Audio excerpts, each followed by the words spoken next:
Hi, welcome to the Israel First television program with myself, Martin Blackham, and with my wife, Nathalie Blackham. Great to have you with us across the world. Thank you so much for joining us today on the program that looks at Israel. We look at the news, what's behind the news. We look at Hebraic understanding, and we give you some perspective that other news media do not give you. Now, in the news, the Israeli Defense Force, the IDF, are coordinating with the United States military regarding possible strikes as the United States continues to fight Iran, and of course it's escalating.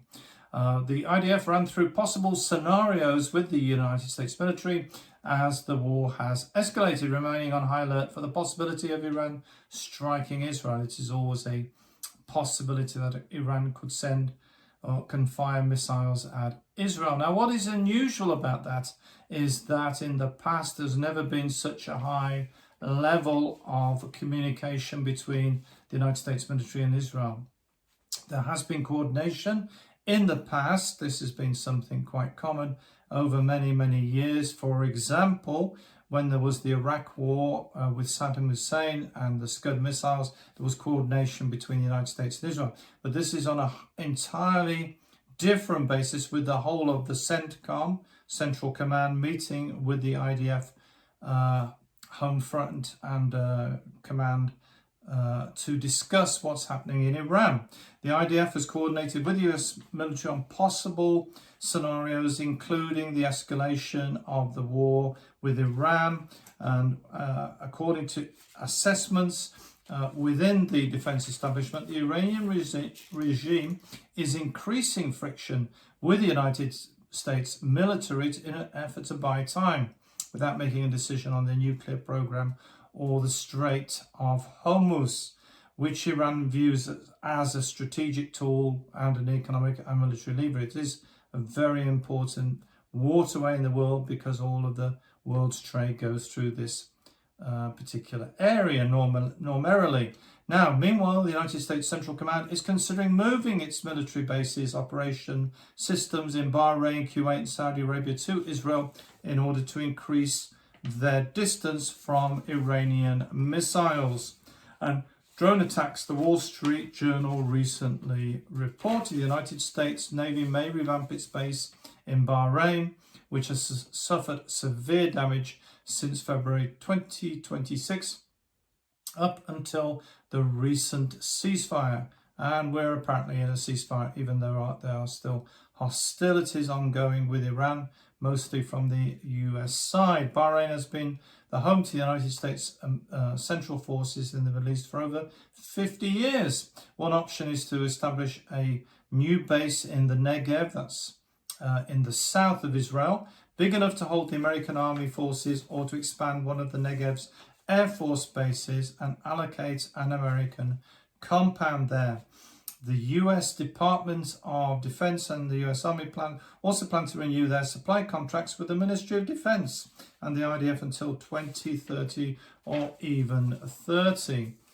Some of the Israel's security officials have approved the establishment of American bases in Israel. A permanent American presence in Israel will require an air defense envelope, and beyond that it will strengthen the long-term relationship between the militaries and the administrations on a strategic level, a security source told Israel's Walla News. So it's something very important going on for you to know, the American and Israeli coordination regarding the war in Iran. Well, one of the things that's been happening behind the scenes, which isn't in the mainstream media news, is Israel's digital cash replacement.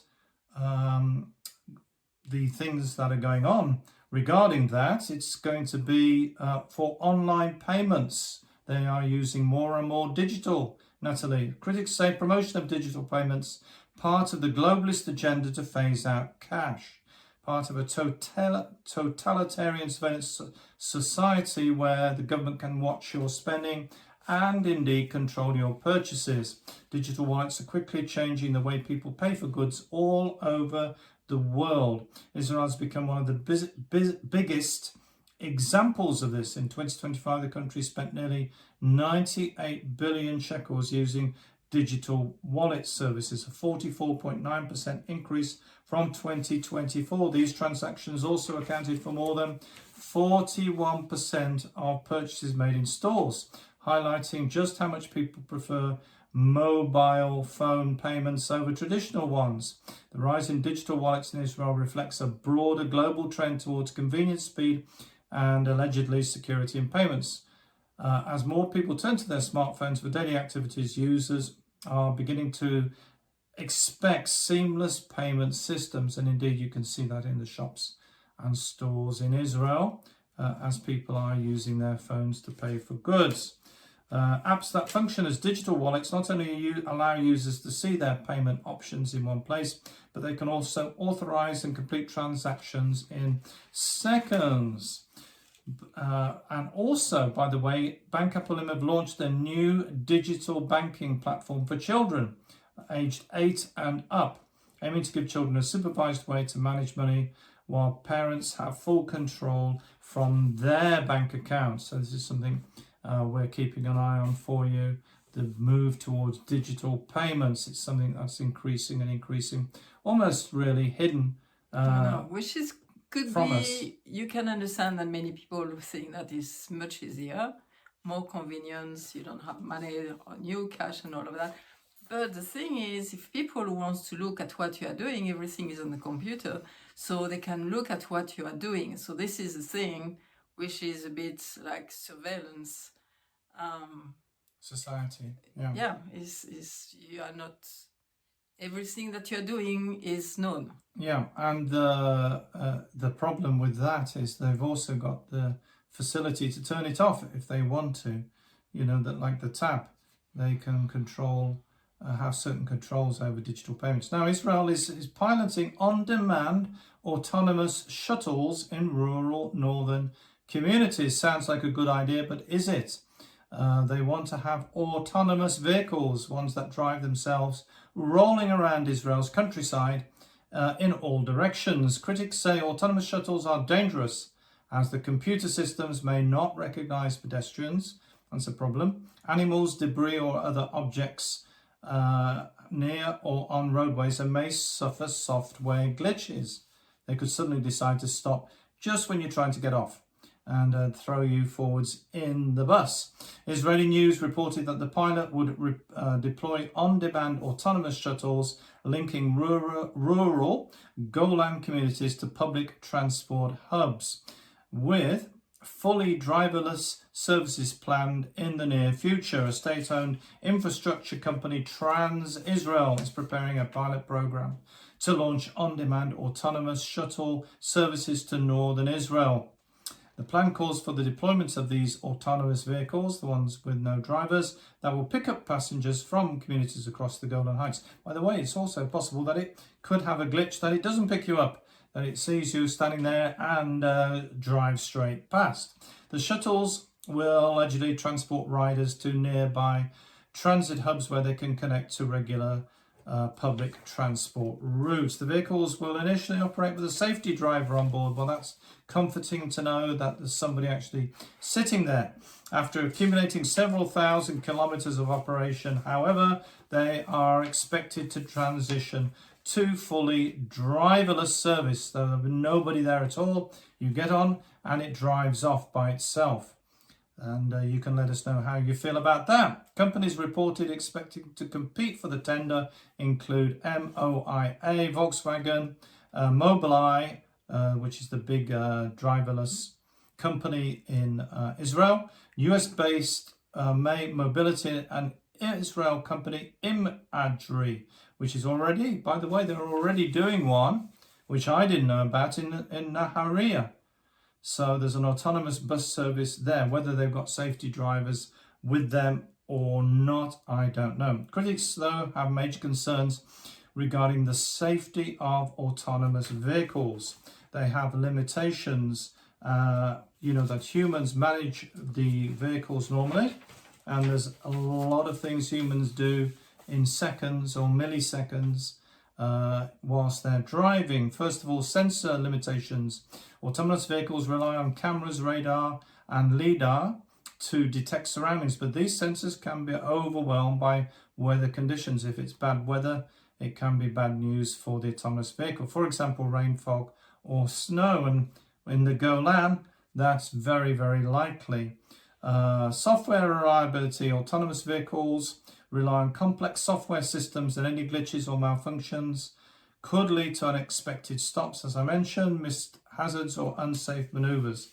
This highlights the development of these autonomous vehicles. We'll keep you updated as to that, as to how Which is very interesting when you think about all of that, is we are amazing. Human beings are amazing. We do so many things and we take it for granted. But when you see when it's a machine who has to do the thing, they need to invest in so many things because, as you said, the human brain can change things very quickly. And you have to put in the program of all these machines and vehicles and all of that, you have to put like is a human brain who can, do the work, and they are not human brain. So this is, for me right now, is like how we are just created in an amazing way. And very often we don't realize that because we just take it for granted. So this is interesting. We are made in the image of God. This is the point. And when you try to change that or like make something being in the image of God, is very hard work because we are amazing people. Yeah, and from a safety point of view, there are a lot of issues which haven't really been resolved. Now, on the same issue of vehicles in Israel, is your car spying on you? Israeli firms are leading the surveillance race. From hands-free systems to prior pressure data, there's a field known as CARINT, scans, which turns vehicles into powerful intelligence tools. Basically, your car is taking all sorts of readings, and especially now connected to the internet, GPS signals where it is. And Israeli companies have developed and are selling advanced cyber tools that can hack the tech on your car and use it to collect intelligence on you.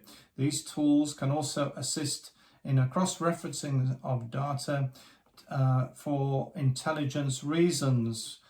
From tens of thousands of cars, they can get all this intelligence. In recent decades, our cars have become smart devices, a collection of computers on wheels. By the way, it's very interesting. When you have issues with the car, very often it's due to the computer, and a lot of garages will tell you, well, turn the vehicle off and undo the battery so the computer will reboot. And we never had that in the past, that was such an issue. Now, they can't properly function in a lot of cases without this connection, and a lot of them don't just have data connection, they have cellular connection as well. They connect to the phone system, and it means that our privacy is at risk. We did talk before about this with Mobileye and their vehicles, and also the smart vehicle, the electric vehicles, the problem that you can have it suddenly disconnected because you can start them up, you can do the heating or air conditioning from your phone. So what else can people do to your electric vehicle?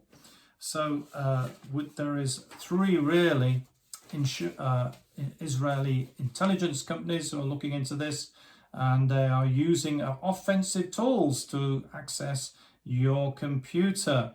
Toka, which was co-founded by former Israeli Prime Minister Ehud Barak and former Israeli Defense Forces Cyber Chief Brigadier General Yaron Rossan, is heading a company that specializes in hacking into security cameras and into all of the tech on your vehicle. So be careful what you say in the car because you are being recorded. And it's something we've been talking about in the past, but it's something that is getting more and more. And I do believe that in Europe that they're even using, will be using, either using now or using very soon, facial recognition to see if you're in a fit state as far as they're concerned to drive the vehicle. Now you can see from a safety point of view that there's a lot of good reasons for this, but how far are they going with this if they decide that they don't want you to drive the car?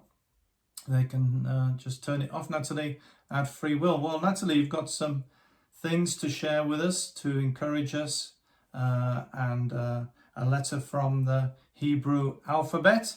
Yes, we carry on doing the letters of the Hebrew alphabet because they are not just letters, they are building block of creation, which is amazing. And we spoke already about it. And God has created the heaven and the earth with the Hebrew letters, and the humanity was speaking only Hebrew at the beginning. You can look from Genesis 1 to Genesis 11. Then there was the Tower of Babel, and we lose the Hebrew language as humanity, which was very interesting because God said, well, when they are in unity, nothing is impossible. You can read it in Genesis 11, which is amazing. I mean, what a statement. When we are in unity, nothing is impossible. It's just amazing to think about that. So the Hebrew language was kept by the people from like Abraham, the Semitic people, and all his family, and then it was tribe, and the Torah was given to Moses on Mount Sinai in Hebrew, and is a whole story in itself. And then they carry on keeping that language, but because they were dispersed all around the world with this exile, they were speaking a lot of the languages all around them. Now, sometimes they were using their special language. They were like the Yiddish, and there was also with Spanish. So they were using a bit of Hebrew and the other language. So they were making a bit of their own language. But Hebrew was only used for studying. And then Liaise ben Yehuda, my hero, came here. He was from Lithuania. He came here in Israel and revived the Hebrew language. It was very hard, by the way. It was really a battle for that. But now people are speaking Hebrew on the street of Israel in the home because of his work. And so it was like renewed, and people are using not only for praying or for studying, but they are using it every day. So this was very interesting because he had to create some new words, like there was no bicycles. They have also carry on the work like for computers, which computers is very interesting because computers is like thinking. And so he comes from the root of thinking, marshav. So it's very interesting because the Hebrew language also that you need to know is like the words are not just a word that is used, it has a root into what is the goal of the thing. Like, for example, I would say like pil is an elephant, is from poel. Poel is to work, like what is the elephant does. He's very big and is used for doing some hard work. There is also shulchan, which is a table, which is come sholeach, which is sand. So we go all around the table, we discuss, we eat together, we enjoy the food, and then we ascend in the country, in the street, on the playground, but we ascend, and it comes from that. So you can see it's just amazing, and you can really play and find also, when you read the Bible, find the root of the words, and it really give you like more an understanding, and it give you a lot of principle and also wisdom. So like as Christian, we are coming back, really, we lost a lot of things, and the Christian world has lost a lot of things because they are using the Western mind. And we need to go back into the Hebraic way, because it's like there is treasures, and the Bible was written all in Hebrew. And even, when we speak about the writing of the apostles, or you can call it the New Testament. Most of them was written Hebrew. It was lost, but we are rediscovering a lot of things. Nehemiah Gordon, you might know about him. I find some amazing things. And so again, as the Jewish people find the Hebrew language in their daily life again, we are discovering things from the time of the Gospels, of the writing of the apostles. This is a very, very good way of saying it, because it's not a New Testament. There is only one testament that God has given, one covenant, I will say more. And the covenant is forever, like a covenant is forever. But there was more revelation. And I think last time we spoke about it, like Simeon was on the Temple Mount, and I mean, in the temple, there was a temple at that time when there was the birth of Jesus, and he came with his parents. And I mean, his parents came with him because he was a baby. And Simeon, this man, was saying, now I see with my eyes Yeshua, the salvation of Israel. This is the glory for Israel, okay? And it's a revelation for the nations. And I think this is very important for us to know, that the Christian they didn't create anything. We were rooted in the Hebraic roots of the covenant that God has given to Abraham, Isaac, and Jacob. So we need to go back to that if we want to be serious in our walk with in our faith. And there is so many treasure, and he gave us really like so much wisdom, how to live, how to be, and it's amazing. Okay, saying that, today we're looking at the 19th letter, which is Kuf. I'll show it to you. This is a letter Kuf, okay, and is the numerical order, which is 100. And so you see Kuf, and we say a lot Kuf is Kadosh, is holiness. Okay, we're speaking about holiness, which is very interesting because we spoke about the eyes, Ayin, we spoke about Pe, the letter which is the math, and now we are coming into Kuf. When we know how to do with our eyes and with our mouth, we can walk in sanctity, which doesn't mean that it's like a spooky place. It's just that we are set apart and we're put in a way that's the right way. We have to walk the right way, okay? This is very important. And so when Isaiah, the prophet, see the angels, the seraphims, he had the revelation. I think it's Isaiah 6. He said, the seraphim are saying, Kadosh, Kadosh, Kadosh, holy, holy, holy is God. And he's like, this is one of the things of God that is holy. But the amazing things in Leviticus 19, if I remember, yes, Leviticus 19:12, God is saying, be Kadosh, be holy as I am. So he has the way of holiness also for us. And he's asked us to be little Kadoshim, little holy people for him. And so knowing the Hebrew roots and refining this Hebraic roots is very important for us to be able to walk the right way, okay? Now, the interesting things, when there is the beautiful way, there is the people who are trying to imitate, and it's not the right way. And you see, the monkey is called Kof. It's just a change of letter and vowel, and it's Kof. And monkey, he might do things like the human. He might walk on his 2 feet most of the time, but he's not a human, okay? And sometimes holiness can be twisted, and we need to walk and have the wisdom of God to know what is right and what is twisted. And for that, we need to have discernment, and we need to know the way of God.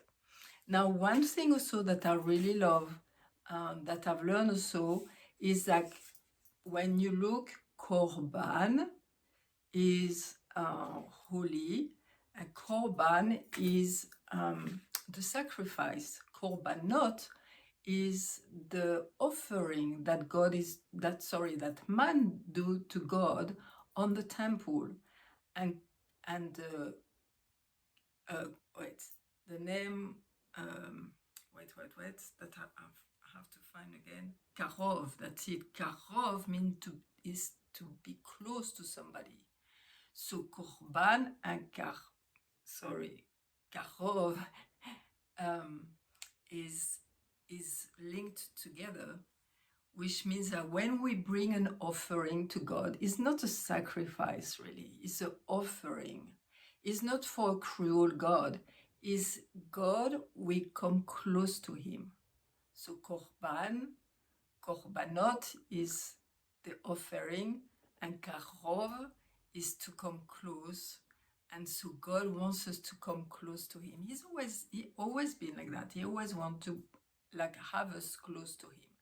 Now, when we think also about the time is not linear. This is also a very important thing, like in Hebraic way of thinking, is like a cycle. So we'll have the feast, we'll have a Shabbat coming back every week, but it's not the same Shabbat.